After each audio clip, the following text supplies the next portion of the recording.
Hi, so I'm here today to introduce you to this wonderful painting behind me here by an artist friend of mine, and I wanted to introduce you to this because it's a very different technique to my own painting techniques that I've been talking about recently.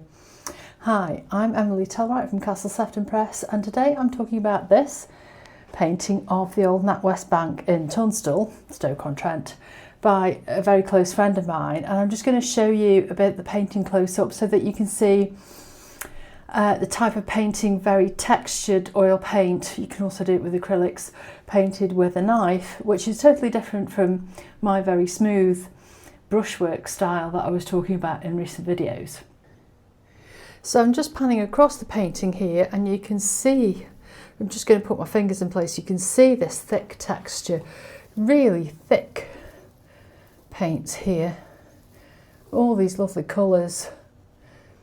Really, I mean, I can get my fingernail under there. And this is oil paint, and I don't think after all these years that's still not quite dry.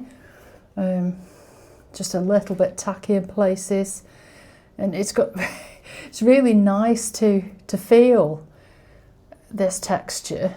And then when you come away from the painting, and you can see there's some flatter, smoother parts there. Still, I think, painted with the knife. Still some texture, but flatter. When you come away from the painting, it all comes into view. So I've got an example here of the kind of knife that you might be painting with. They come bigger and smaller than this. You can see they've got a crank handle. They have different head shapes, and this is the kind of thing that you would be laying the paint on to make these kind of wonderful shapes and mixes here. The friend of mine who painted this works from black and white photographs. This building is still standing, but it's no longer a bank. And he likes to work from a black and white photograph and create his own colours for the work. He's incredibly clever at that. It's not something that I could ever do. And I hope you'll agree it's a wonderful picture, full of character and perspective and the sense of age.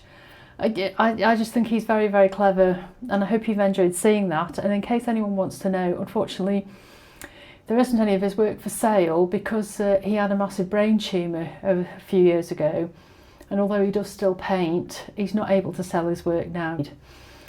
So unfortunately there aren't any prints or paintings of his available for sale at present, in case anyone's interested, and that's why I haven't named him either. But I wanted you to see his work because I think he's incredibly talented, and it's a real contrast to my own style of painting that I've been talking about in recent videos. See you soon.